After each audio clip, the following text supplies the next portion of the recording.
오라 우리가 굽혀 경배하며 우리를 지으신 여호와 앞에 무릎을 꿇자.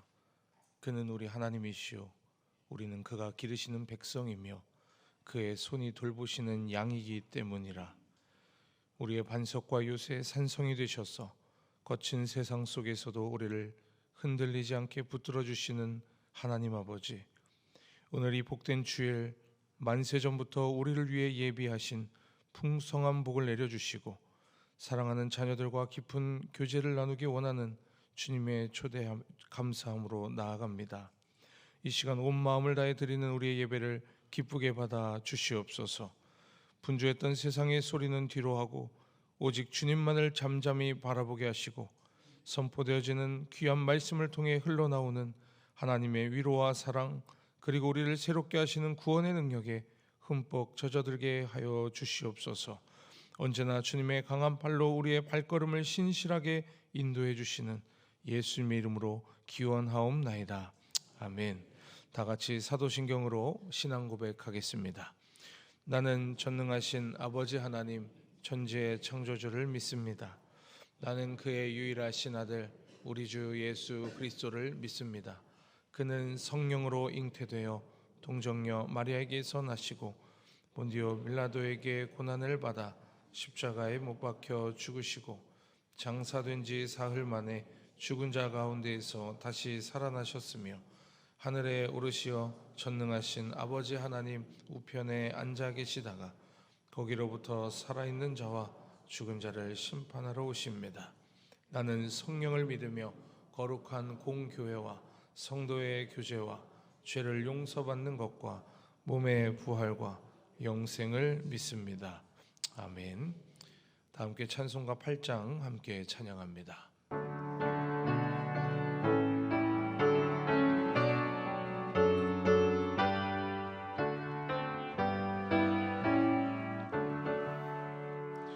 거룩 거룩 거룩 전능하신 주님, 이른 아침 우리 주를 찬송합니다. 거룩 거룩 거룩 자비하신 주님, 성삼위일체 우리 주로다. 거룩 거룩 거룩 주의 보좌 앞에 모든 성도 면류관을 벗어드리네. 천군 천사 모두 주께 굴복하니 영원히 위에 계신 주로다. 거룩 거룩 거룩 주의 빛난 영광, 모든 죄인 눈 어두워 볼 수 없도다. 거룩하신 이가 주님밖에 없네. 온전히 전능하신 주로다. 거룩 거룩 거룩 전능하신 주님, 전지 만물 모두 주를 찬송합니다. 거룩 거룩 거룩 전능하신 주님, 성삼위일체 우리 주로다. 아멘. 성시교도 교동문 24번 시편 46편입니다. 다 함께 성시교도 가겠습니다. 하나님은 우리의 피난처시요 힘이시니 그러므로 땅이 변하든지 산이 흔들려 바다 가운데 빠지든지 바닷물이 솟아나고 뛰놀든지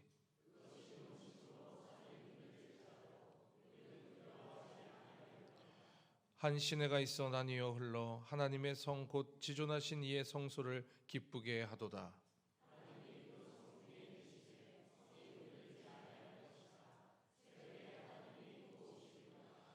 그가 땅 끝까지 전쟁을 쉬게 하시며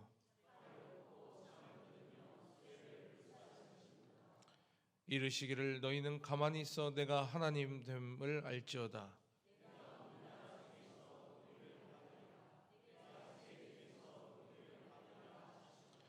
만군의 여호와께서 우리와 함께 하시니 아멘. 이 시간 양동주 장로님께서 우리를 대표하여 기도해 주시겠습니다.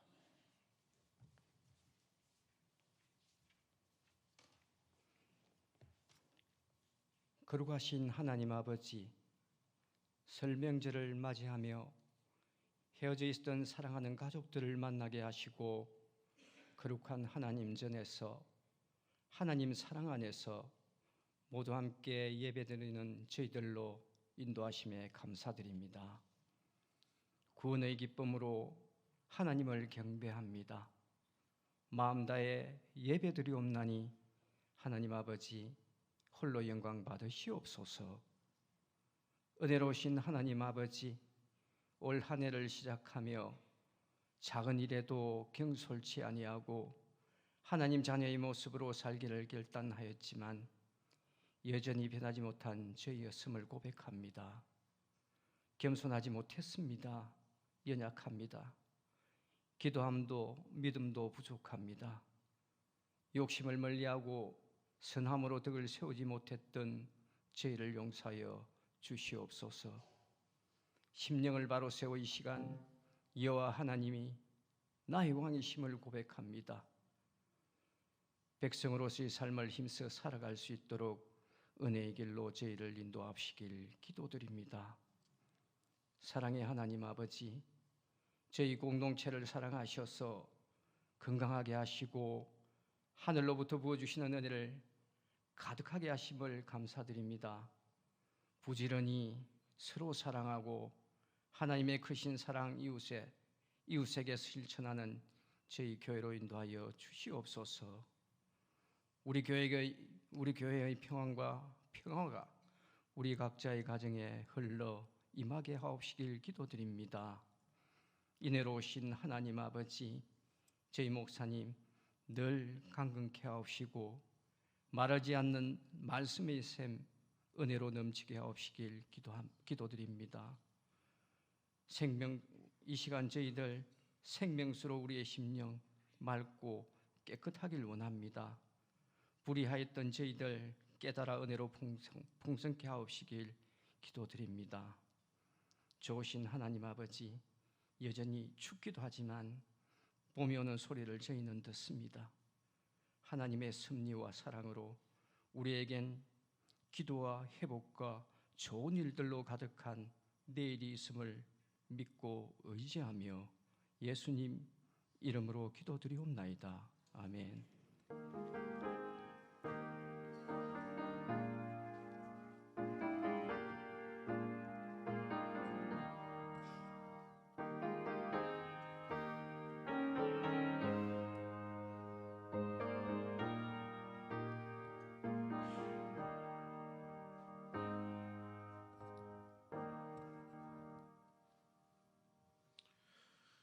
오늘 우리에게 주신 하나님의 말씀은 사사기 3장 11절부터 원래 30절까지 말씀인데요.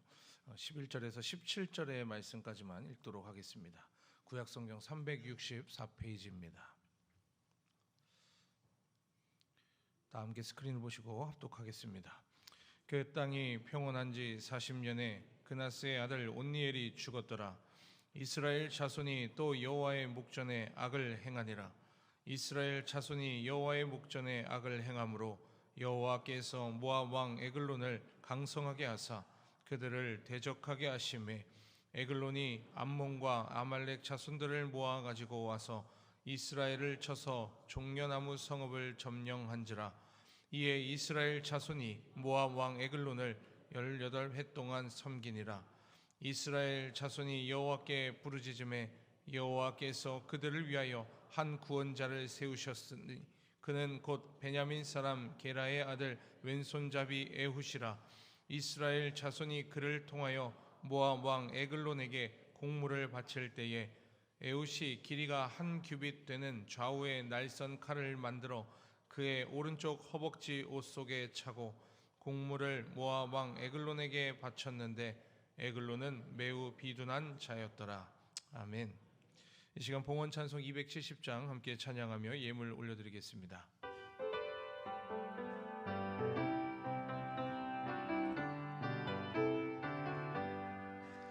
변찮는 주님의 사랑과 거룩한 보혈의 공로를 우리 다 찬양을 합시다. 주님을 만나볼 때까지 예수는 우리를 깨끗게 하시는 주시니 그의 피 우리를 눈보다 더 희게 하셨네. 우리를 깨끗게 한 피는 무궁한 생명의 물일세. 생명의 구원을 받은 자 하나님 찬양을 합시다. 예수는 우리를 깨끗게 하시는 주시니 그의 피 우리를 눈보다 더 희게 하셨네. 주님의 거룩한 보혈을 날마다 힘으로 간증해 담대히 싸우며 나가세. 천국에 들어갈 때까지 예수는 우리를 깨끗게 하시는 주시니 그의 피 우리를 눈보다 더 희게 하셨네. 십자가 단단히 붙잡고 날마다 이기며 나가세. 머리에 면류관 쓰고서 주 앞에 찬양할 때까지 예수는 우리를 깨끗게 하시는 주시니 그의 피 우리를 눈보다 더 희게 하셨네. 아멘. 시간 교회 소식을 전해드립니다. 오늘은 전통 예배로 드리고 다음 주일은 온세대 연합 예배로 드리겠습니다. 설 연휴 기간 예배 안내입니다. 오늘 점심 식사는 없으며 오후 예배는 가정 예배로 드립니다. 또한 16일 내일부터 19일 목요일까지 설 기간의 새벽 기도 및 수요 예배는 가정 예배로 드리도록 하겠습니다. 새벽 기도회는 20일 금요일 새벽부터 다시 진행하도록 합니다.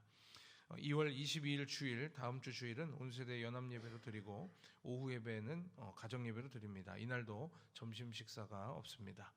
설 가정 예배 순서지 로비 데스크에 비치되어 있습니다. 크기를 두 종류로 뽑아 놓았는데 이상하게 뽑은 게 아니라 큰 글씨로 뽑아 놓은 게 있으니까 필요하신 분들께서는 가져가시면 좋겠습니다. 사순절 안내입니다. 이번 주 수요일 18일부터 재수요일로 시작해서 주일을 제외한 40일인 4월 4일 토요일까지 기간이 사순절 기간입니다. 이 기간 예수님께서 걸어가신 그 십자가의 길을 기억하시면서 묵상하며 나아가는 우리 성도님들 되시기를 바랍니다. 지방의 소식 다니엘 영어 캠프 안내입니다. 캠프 일정이 주보에 기재되어 있는데요. 그 일정을 확인하셔서 로비 데스크에 있는 안내문을 보시고 오늘까지 신청을 해주시면 고맙겠습니다. 대상은 초등학교 1학년부터 중학교 3학년까지입니다. 금주 111 기도 제목은 설 명절을 맞이하는 우리 성도님들의 모든 가정이 믿음 안에서 하나 되고 하나님의 말씀과 은혜가 충만하게 하소서입니다. 이를 위해서 명절 기간에 함께 중보해 주시면 고맙겠습니다. 2월 21일 토요일 교회 청소는 주보를 확인해 주시길 바랍니다. 이제 엘리야 중창단의 찬양이 있은 후에 위임 목사님께서 하나님 없이도 괜찮다고 여겨질 때라는 제목으로 말씀 전해 주실 때 큰 은혜 받으시기 바랍니다.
질문을 한번 하겠습니다. 여러분 평안하십니까? 몇 분 답을 안 하시네. 평안하시다면 무엇이 여러분을 평안하게 만들까요? 혹시 여러분 가운데 염려가 많은 분 계실까요? 그러면 뭐가 여러분들에게 이렇게 염려를 주었을까요? 염려가 많은 분은 평온하기를 기대할 거고, 평안하다라고 말씀하신 분은 계속해서 평안하기를 기대하실 거예요. 사람은 본능적으로 평안을 기대하고 바라고 소망하게끔 되어져 있습니다. 심리적으로는 안전과 그리고 예측이 가능하기 때문에 평화를 소망합니다.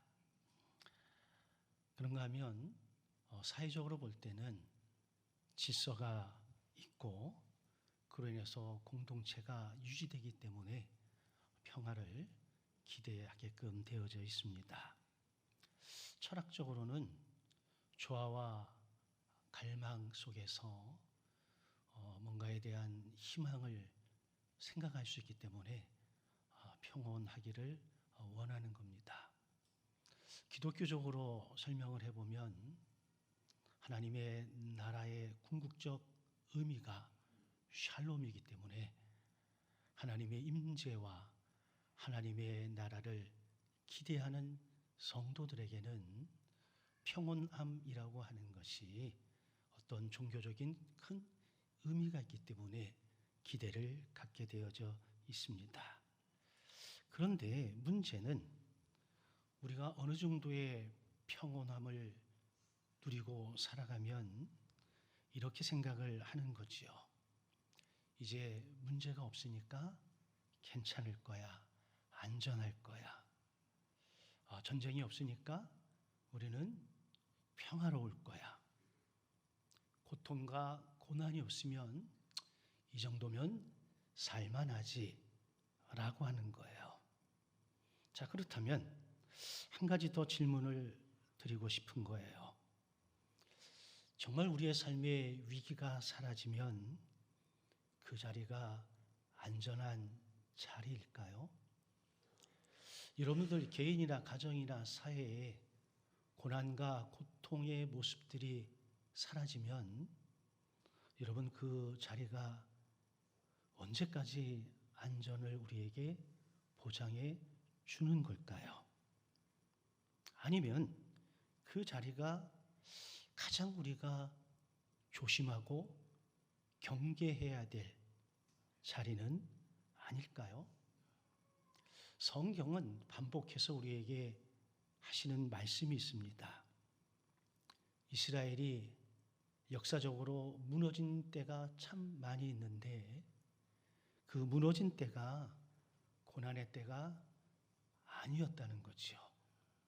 오히려 평온이 길어졌을 때에 이스라엘은 위기를 맞이할 수밖에 없었다라고 하는 겁니다. 그건 왜 그럴까요? 왜 평온이 우리에게 주어지는 안정감, 예측 가능성, 조화, 질서, 하나님의 임재 너무나 좋잖아요. 그러면 이것을 유지하고 이것을 지속적으로 가져가기 위해서 노력하고 애쓰는 것이 어찌 보면 합당한 처사일 텐데 왜 평온이 길어질수록 또 그 평온이 오래 갈수록 우리는 또 다른 위기에 가까워지는 걸까요? 그 이유가 뭘까요? 사실 위기가 있을 때, 어려움이 있을 때, 예측이 불가능할 때에는 사람은 늘 깨어 있습니다. 그래서 뭔가를 생각하고 점검하고 성찰하고 그러면서 자기 자신을 늘 깨워서 발전적으로 역량을 키워나가는 쪽으로 움직이게 되어져 있습니다. 신앙을 가지고 있는 분들은 이 고난과 고통과 위기가 힘들고 어렵기 때문에 기도의 자리에 나와 무릎을 꿇고 나를 내려놓으면서 하나님 앞에 부르짖어 기도합니다. 하나님, 내가 이러이러한 상황인데 하나님, 제가 어찌해야 좋을까요? 라고 물어보면서 때로는 금식하기도 하고 때로는 밤을 새우기도 하고 때로는 한적한 곳에 나가 홀로 하나님을 대면하기도 하지요.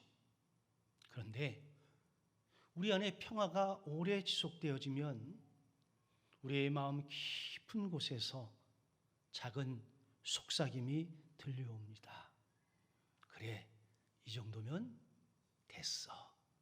이 정도면 내가 살아있는 동안은 괜찮을 거야. 물론 살다 보면 이런저런 일이 있겠지만 그 정도는 내가 충분히 감당할 수 있을 거야. 이것을 심리학에서는 통제 착각이라고 부르더라고요. 그러나 성경은 또 다른 의미에서 이렇게 이야기합니다. 하나님을 잊어버렸기 때문이라고. 여러분, 신기하게도 고통의 기억, 고난의 기억은 오래 남지 않는 것 같습니다. 그 순간을 맞이하기까지는 너무 힘들고 고통스럽고 아파. 그 순간에도 죽을 만큼 고통스럽고 아파요. 근데 그 시점만 넘어서서 어느 정도 회복이 되어지면 고통의 기억이 우리 가운데에서 사라집니다. 그럼 아예 없어졌을까요? 아니죠. 너무 힘들고 아프고 괴로우니까 그 고통의 흔적들을 무의식 속으로 집어 넣어버리고 막아버린 거예요. 잊어버리려고, 생각하지 않으려고 자동적으로 반응해서 묻어버린 거예요. 그러나 그 묻어버림이 끝이 아니라 수시로 시시때때로 어떤 사건에 직면하게 되면 그게 불쑥불쑥 튀어나와서 우리를 고통으로 밀고 나가는 거예요. 특별히 이미 해결되어진 고통은 더 빨리 잊혀지기 나름입니다. 여러분, 이스라엘 백성들은 애굽에서 출애굽할 때에 10가지 재앙을 통해서 하나님의 능력을 경험했습니다.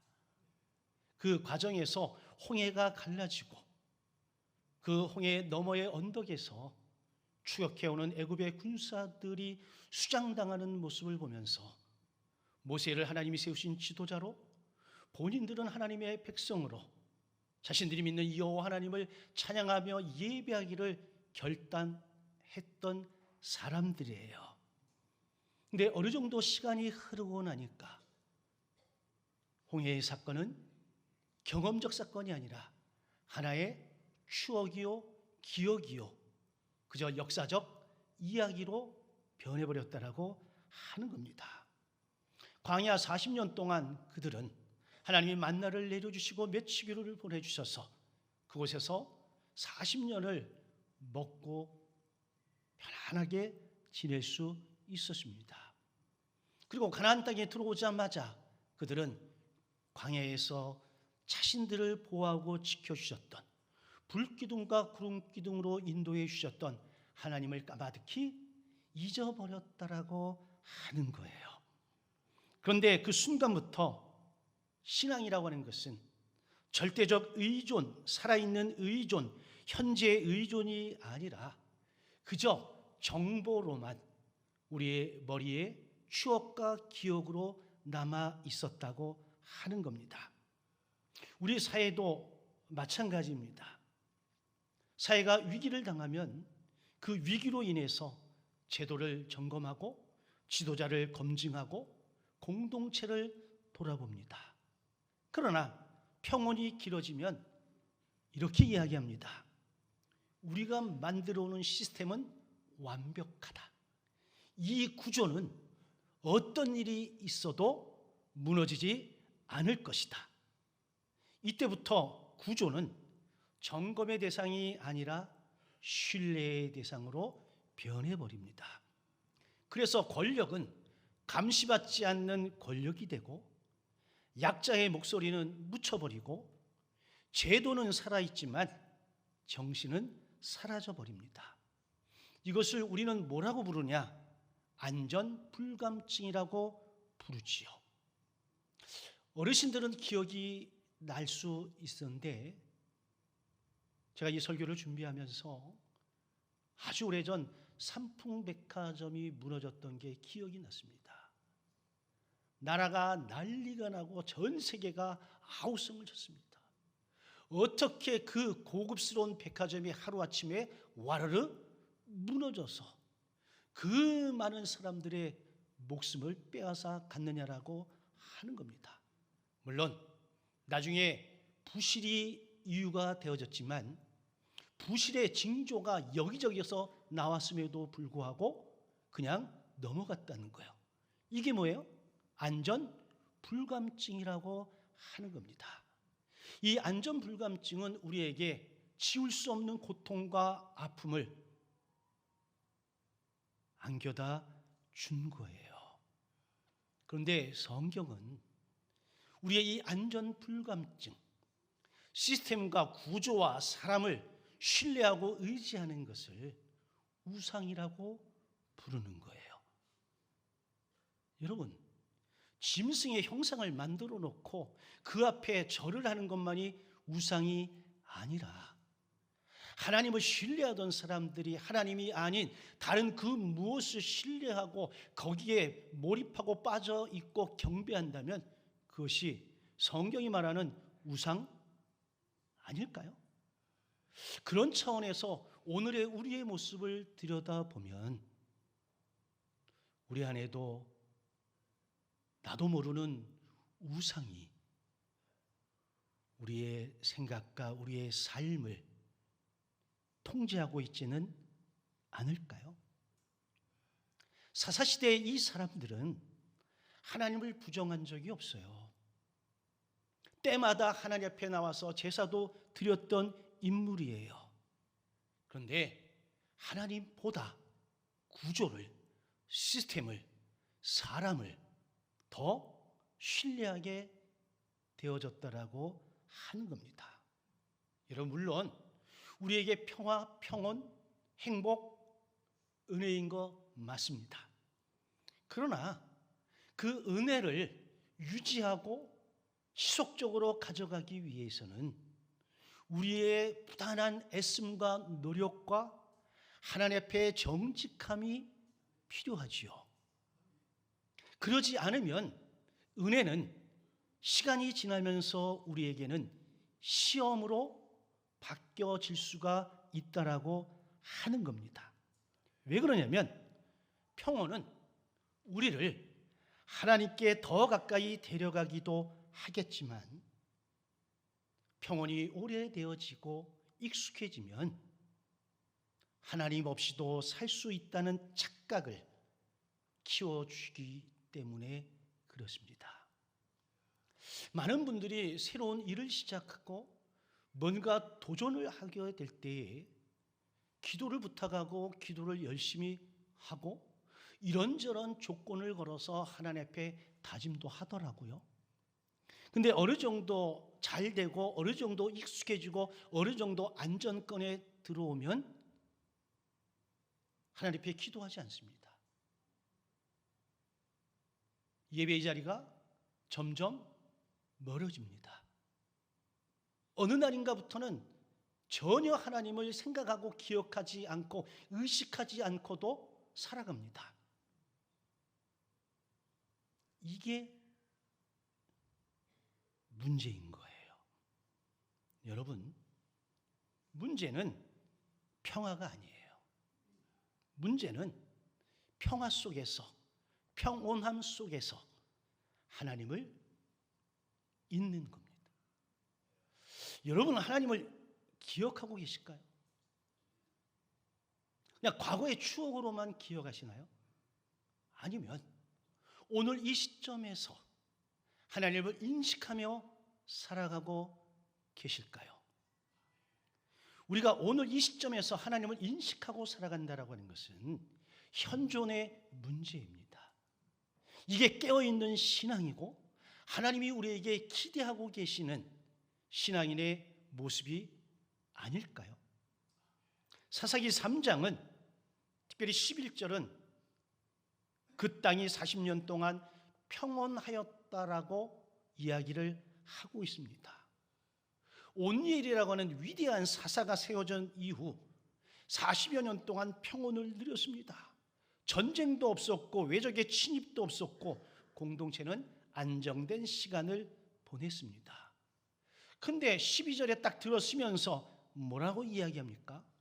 이스라엘 자손이 또 여호와의 목전에 악을 행하였다라고 이야기를 하고 있습니다. 여러분, 40년 동안 지속되었던 이스라엘의 평온함이 무엇 때문에 무너졌을까요? 군사력이 약해졌기 때문에, 정치 지도자가 부재했기 때문에, 국제 상황이 바뀌었기 때문에, 그런 이야기는 전혀 나오지를 않습니다. 성경은 이 원인을 정치나 군사 문제로 설명하지를 않아요. 더 깊은 원인, 종교적인 이유, 영적인 이유를 이야기하는 겁니다. 온리의 시대의 평온함은 이스라엘 백성들을 하나님께 더 가까이 이끌지 못했습니다. 오히려 그 지속된 40년의 평온함은 이스라엘 백성들로 하여금 하나님 없이도 살아갈 수 있다라고 하는 착각을 심어 주었다라고 하는 겁니다. 위기가 사라지니까 기도가 느슨해졌어요. 전쟁이 없으니 하나님을 찾을 이유도 줄어들었습니다. 여러분, 하나님의 구원은 현재의 고백이 아니라 과거의 기억이 되어져 버린 이스라엘 백성들에게 현존하시는 하나님에 대한 인식이 있었을까? 라고 할 때에 없었다라고 하는 겁니다. 다시 말하지만 그들이 하나님을 버린 적이 없습니다. 버리지 않았습니다. 그러나 내 삶의 중심에서 하나님을 밀어내버렸다라고 하는 겁니다. 하나님 없이는 살 수 없다, 은혜 없이는 살 수 없다 그러면서 부르짖었던 이스라엘 백성들이 하나님이신 은혜로 평화가 유지되고 지속되어지는 가정 속에서 그 익숙함에 빠져들어가지고 오히려 하나님을 주변으로 밀어내버리고 있는 상황에 직면해 버린 거예요.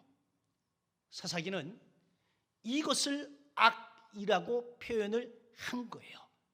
도적질하고 간음하고 살인하고 이것을 악이라고 표현한 것이 아니라 그 이전에 그들이 하나님을 잊어버린 것이 악이라고 표현을 한 거예요. 다시 말하면 윤리적인 타락 이전에 하나님과의 관계에 문제가 생겼다라고 하는 겁니다.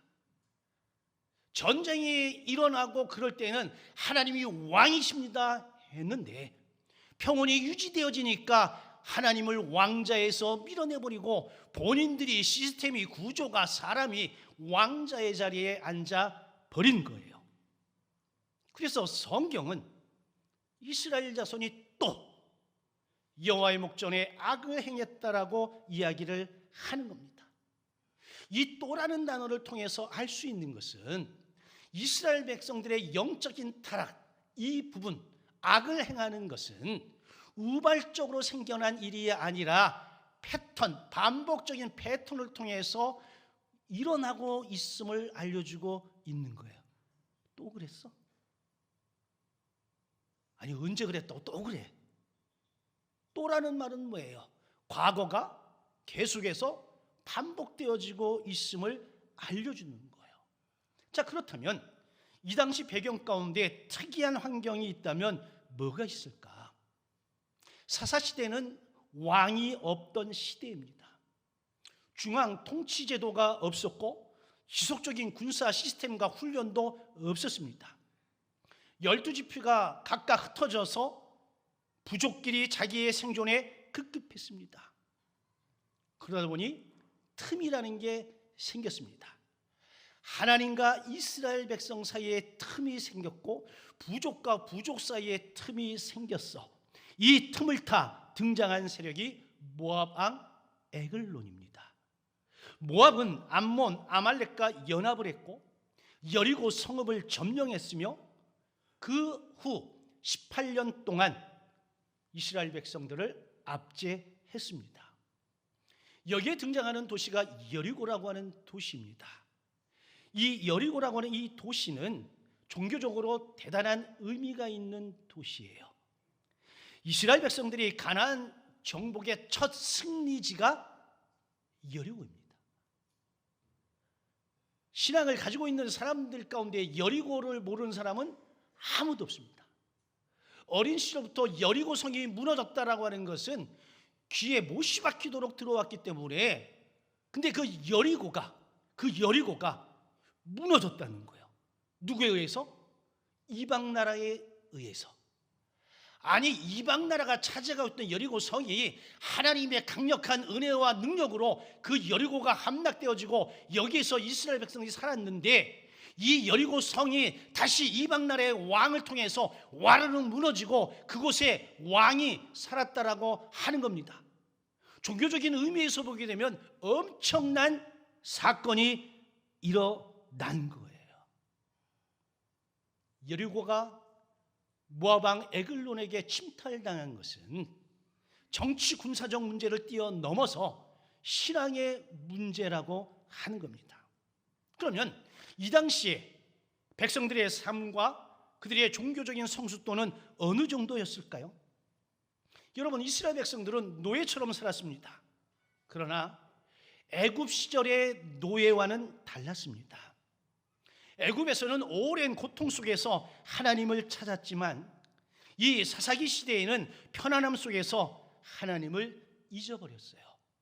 그래서 종교적인 성숙도는 대단히 낮았고 여호와 신앙은 유지되기는 했으나 배타성은 사라져서 혼합주의가 자연스럽게 들어와 있었고, 하나님은 이제는 나의 유일한 왕이 아니라 필요할 때마다 찾는 다른 신들과 유사한 신으로 전락되어져 버렸습니다. 물론 여기서도 이들은 하나님을 부정하거나 거절하지 않았습니다. 그러나 하나님을 절대적으로 의존하지도 않았습니다. 질문할게요. 지금 현재 이 자리에서 하나님에 대한 의존도, 하나님에 대한 갈급함이 0에서 10이라고 하는 척도로 볼 때에 여러분은 어느 정도의 그 간절함이 있을까요? 5는 빼고 항상. 제가 이 부분을 가지고 곰곰이 생각을 해봤습니다. 몇 분 빼고는 다 5점 아래에 있지 않을까요? 왜? 저한테 들어오는 이야기가 별로 없거든. 정말 힘들고 어렵고 그러면 다 제게 들어와. 근데 그렇지 않아. 살만해요. 평화로워요. 이대로면 좋지.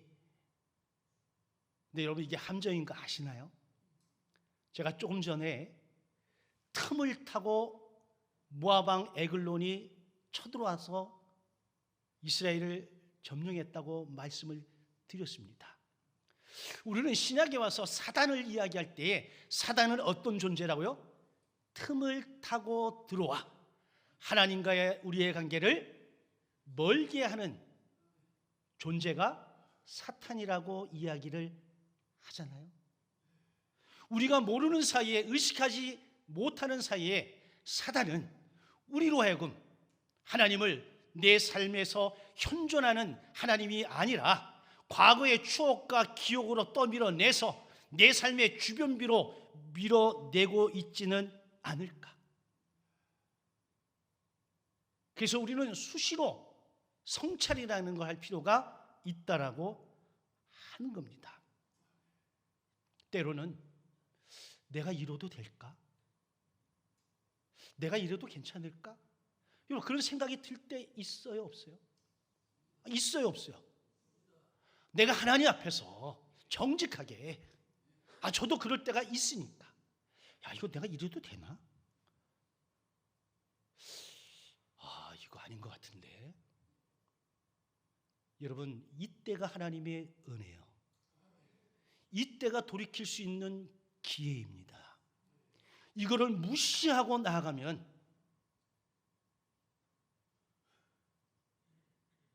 우리가 감당하기 어려운 위기 앞에 놓여질 수 있습니다.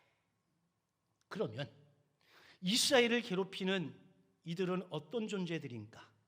모압 왕 에글론에 대해서 성경은 에글론은 매우 비둔한 자라, 예전 성경엔 비대한 자라, 이렇게 이야기를 해요. 여러분, 비둔하다, 비대하다. 근데 왕이 왕자에 앉아가지고 비둔하고 비대한 모습을 여러분들이 상상해 보세요. 어떤 느낌이 되세요? 용맹스러움입니까? 강건함입니까? 카리스마입니까? 어떤 생각이 들어요? 대단히 탐욕적인 권력의 상징으로 느껴지지 않을까요?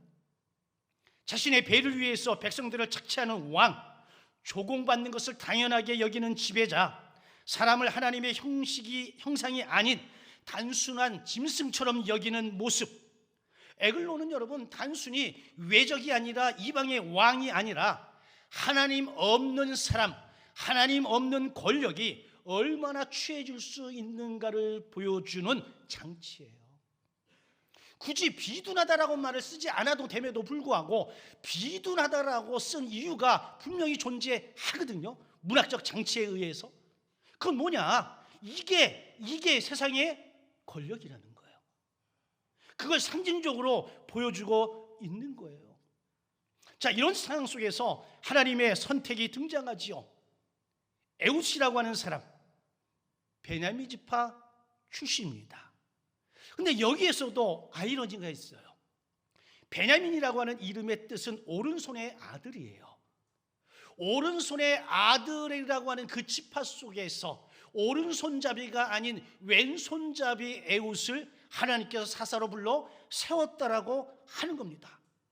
물론 우리는 왼손잡이라고 하자면 히브리어 언어는 오른손이 불편한 사람에 가까워요.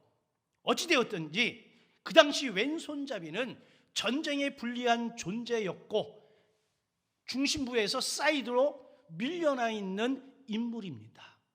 근데 하나님은 바로 그 사이드에 대한 인물, 아무도 인정하지 않고 아무도 봐주지 않는 저 변방에 있는 왼손잡이 에웃을 들어서 사사로 세우셨다라고 하는 겁니다. 그럼 왜 그럴까? 왜 그럴까? 하나님은 강한 사람을 통해 당신의 주권을 드러내지 않으시기 때문에 그렇습니다. 여러분, 권력이 있고 잘나고 똑똑하고 주변에 사람이 많고 사회적 위치가 있고 이런 사람들을 들어 쓰시면 그 사람들이 하나님을 의존하고 하나님께 영광을 돌릴까요? 아니라고 봅니다. 저는 자신의 머리를 의지할 거고 자신의 깨를 의지할 거고 자신의 권력을 의지할 거예요. 하나님 찾지 않을 겁니다. 이게 인간의 죄된 특성의 하나잖아요. 오히려 하나님은 약한 사람을 통해서 하나님 되심을 드러내시는 거예요. 왜? 내가 약함을 알기 때문에, 내 한계를 알기 때문에 내 힘으로 할 수 없으니 내가 하나님을 의존할 수밖에 없지요. 몇 프로? 10%? 50%? 70%? 아니죠. 자신의 한계를 아는 사람은 100% 하나님을 의존할 수밖에 없는 거예요. 아멘. 에웃의 약점은 또 하나의 유익한 모습이 있어. 에글론을 비롯한 모압의 군사들이 왼손잡이는 취급을 안 했어. 그러니까 경계가 약해진 거예요. 사람이 여러분, 아이 저 인간 저거 내 옆에 있어봐야 별 그거 없어. 그러면 여러분 경계심을 내려놓아. 그때 뭐가 생겼을까요? 틈이 생긴 거예요. 여러분, 에웃의 약점은 사람의 경계를 무너뜨렸고 오히려 하나님의 구원이 들어오는 예상 밖의 통로가 되었습니다. 저는 지금까지 목회하는 가정 속에서 수많은 사람들을 봤고 교회사의 흔적들을 살펴보고 성경의 인물을 살펴봐도 위대한 사람이 하나님의 사람이 된 적이 별로 없습니다. 늘 주변부에 있는 사람들, 아무도 염두에 두지 않는 사람들, 요셉과 같은 인물, 다윗과 같은 인물. 그런데 하나님은 그들을 통해서 하나님의 역사를 이루어 가셨는데 그는 과거나 오늘이나 앞으로도 동일할 겁니다. 자, 이런 연약한 사람들을 통해서 하나님이 이루고자 하시는 것, 하나님은 단순히 에글론이라고 하는 한 사람을 제거하려 하신 것이 아니라고 하는 겁니다. 먼저는 그 백성들에게 드려져 있는 두려움의 구조를 깨뜨리신 거예요. 이스라엘을 진두르고 있는 공포심, 에글론을 비롯한 모압의 연합군처럼 여겨지는 이 군대에 대한 두려움을 깨뜨리신 거예요. 두 번째, 하나님은 왼손잡이 에훗을 통해 에글론을 죽임으로 인해서 하나님은 과거의 하나님이 아니라 현존의 하나님으로 다시 한번 이스라엘 백성들 앞에 나타나시는 거예요. 잊혀졌던 기억을 회복하도록 하신 거예요. 하나님은 지금도 살아계신다. 지금도 일하신다. 세 번째는 하나님 나라의 방식을 회복하신 거예요. 힘이 아니라 순종을 통해서, 조건이 아니라 하나님의 부르심을 통해서, 계산이 아니라 순수한 믿음을 통해서 하나님의 나라와 하나님의 역사가 이루어진다는 걸 보여주시고자 했던 거예요. 그래서 그 땅에 80년 동안 평온하였더라라고 끝을 맺습니다. 여러분, 오늘 우리 시대도 사사기와 매우 닮아있지 않은가요? 하나님은 믿지만 삶의 중심은 다른 것에 빼앗겨 있지는 않을까요? 신앙은 있는 것 같은데 하나님을 왕으로 모시지 않고 있지는 않는가요? 그러나 또 반면에 우리는 이렇게 이야기할 수 있습니다. 하나님, 제가 참 부족합니다. 나는 조건이 안 돼. 나는 쓰임받을 사람이 아니야. 여러분, 이런 것은 의도적이 아니라면 우리가 하나님 앞에 나의 한계를 알고 하나님을 의지하기 위해서 나서는 이들의 가장 기본적인 자세고 모습이죠. 하나님은 오늘날도 에훗과 같은 왼손잡이, 약점을 가지고 있지만 자신의 한계를 알고 하나님을 의존하는, 그것도 100% 하나님을 의존하는 사람, 그 사람을 하나님은 찾으시는 줄로 믿습니다. 완벽하지는 않지만, 남들의 눈에도 부족하기 짝이 없지만, 그러나 그의 심령이 온전히 하나님을 바라보는 그 한 사람을 오늘도 찾고 계심을 믿습니다. 여러분, 에훗의 이야기는 결론적으로 우리에게 이렇게 묻습니다. 너의 약함, 너의 불리함, 너의 숨기고 싶은 그 부분, 오늘 하나님 앞에 내어놓을 수 있겠느냐라고 하는 질문이에요. 우리는 하나님 앞에 정직해야 됩니다. 나의 연약함과 한계를 알고 그걸 그대로 들고 하나님 앞에 나아가야 될 줄로 믿습니다. 그럴 때 그때가 다시금 하나님 앞에 세움을 받는 기회가 될 줄로 믿습니다. 그 시작은 언제나 약함을 인정하는 한 사람을 통해서 시작이 되어지지만 그 시작의 결말은 하나님께서 또 한 번 우리에게 구원의 기회를 허락하신 줄로 믿습니다. 오늘 이 시간 이후에 저와 여러분들의 삶이 이렇게 평온하지만 긴장감을 늦추지 아니하고 나의 연약함과 한계를 인정하고 하나님 앞에 나아가 하나님을 절대적으로 의존하는, 또한 그것이 현존하는 나의 하나님으로 인식하면서 그분에게 달려가는 우리 모두가 되어지길 주의 이름으로 간절히 축원합니다. 아멘.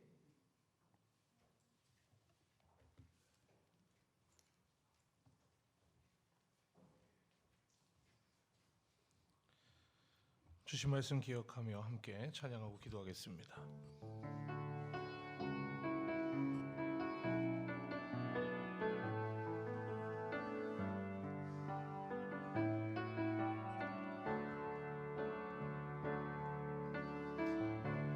은혜 아니면 살아갈 수가 없네.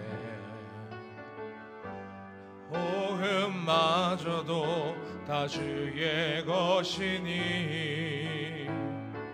세상 평안과 위로 내게 없어도 예수 오직 예수뿐이네. 다시 한번 고백합니다. 은혜 아니면 살아갈 수가 없네. 호흡마저도 다 주의 것이니 세상 평안과 위로 내게 없어도 예수 오직 예수뿐이네. 그 신계획 다 볼 수도 없고 작은 고난에 지쳐도 주께 묶인 나의 모든 삶 버티고 견디게 하시네. 은혜 아니면 살아갈 수가 없네. 나의 모든 것 다 주께 맡기니 참된 평안과 위로 내게 주신 주 예수 오직 예수뿐이네. 우리 함께 기도하겠습니다. 은혜로우신 하나님, 오늘도 말씀 앞에서 우리의 영적 상태를 비춰보게 하시니 감사합니다. 사사시대 이스라엘처럼 우리도 평안할 때, 안정될 때 하나님 없이도 괜찮다고 착각하며 신앙의 긴장을 풀고 살아온 적이 없는지는 아버지 돌아봅니다. 우리가 주님을 찾지 않고도 살 수 있다고 여겼던 우리의 교만한 마음을 주여 이 시간 회개하오니 용서하여 주시옵소서. 하나님, 에웃을 통해 이스라엘을 다시 구원하신 것처럼 우리가 주님을 잊을 때에도 여전히 우리를 포기치 아니하시고 다시 은혜 가운데 부르시는 주님의 그 사랑을 기억하며 감사함으로 한 주간도 살아나도록 인도하여 주시옵소서. 주님, 우리가 주님 없이는, 주님의 은혜가 없이는 결코 혼자 살아가지 못함을 이 시간 고백하오니 주여 우리의 모든 생각과 마음을 주님 붙들어 주시옵소서. 언제나 우리의 삶의 중심이 되시고 놀라운 은혜 안에 거하게 하시는 예수님의 이름으로 기도합니다. 주님, 모든 말씀 예수님의 이름으로 기도드립니다. 아멘. 이제 배찬송 1장 함께 찬양하시고 위임 목사님 축도로 주일 오전 2부 예배를 마치겠습니다.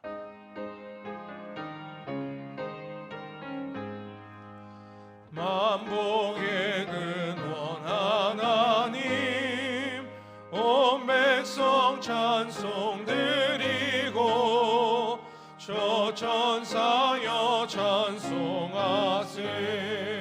찬송 성부 성자 성령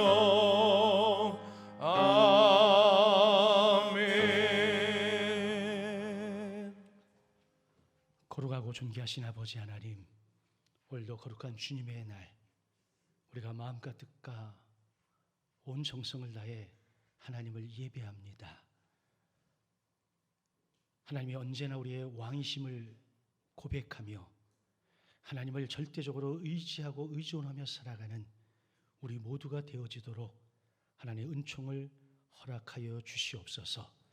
늘 깨어 기도하게 하시고 늘 하나님을 인식하면서 하루하루 순간순간을 살아가는 우리 모든 믿음의 가족들 되게 하여 주옵소서. 오늘도 하나님을 예배하면서 마음과 뜻과 정성을 담은 예물을 올려드리오니 드린 손길에 하늘의 신령한 복을 허락하여 주옵시며 드려진 예물이 주의 영광을 위해서 귀하고 아름답게 한 영혼의 구원을 위해 쓰임받도록 복을 내려 주옵소서. 이제는 우리 주 예수 그리스도의 크신 은혜와 하나님 아버지의 극진하신 사랑하심과 성령님의 감화감동 보호 인도하심이 오늘 이 예배에 참여한 우리 모든 믿음의 가족들 머리 위에 이제로부터 영원토록 함께 하시기를 간절히 축원하옵나이다. 아멘.